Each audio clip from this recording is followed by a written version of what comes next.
Big Watto to you interwebbers out there. This is my Chosera sharpening stone. It is a Chosera 800. As you can see, I use it. The problem I have is with this epoxy plastic base. I mean, it's not bad, but it ain't good. And I've got a stone holder, so what I'm going to do is try to remove the stone from the base. I'm going to start off with a hacksaw. Let me just find the hacksaw. Then I'm doing this one-handed. So the first thing I'm going to do is just hacksaw the end off. Okay. Right, I'll be back to you in a mo. Right, so that's the end cut off. What I'm going to do, it's clearly bonded on there with glue. So what I'm going to do is get a heat gun and just heat up the underside of that plastic. And yeah, and maybe see if I can find a paint scraper and just see if I can prise the base away from the stone. Okay, so I couldn't find a paint scraper, but what I found is a little plastic edge thing. I'm not too sure if that'll be strong enough, but also a broken scraper here.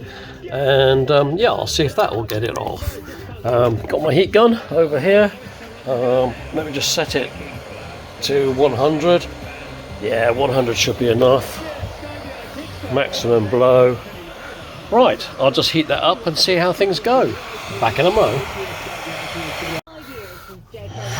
Okay, so I've heated the stone up. I'm not even too sure if it was necessary to heat up the back there, but it certainly has helped. And I've managed to prise the spatula type thing in there. I'm just going to prise the rest of it off, and yeah, I'll show you once it's off. So it's very tempting to put a downward pressure on the spatula to give upward pressure on the stone, but of course the danger of that is breaking the stone. With this being quite an expensive stone, you don't want to do that. So I'm just working my way down this side, and then I'll turn it over and work down the other side.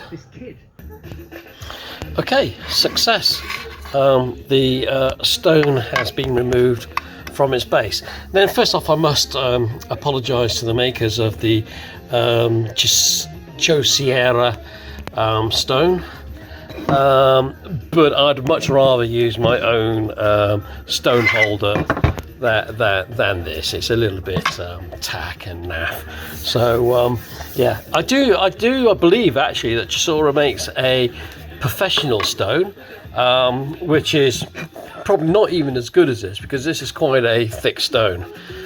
Yeah, this is going to last years and years and years. My next job then is just to clear this little bit of residue of glue off the bottom of here, and then I do have a diamond flattening plate, which I might have to do at home, but basically job done. I can now sit that in my stone holder. Grandad out.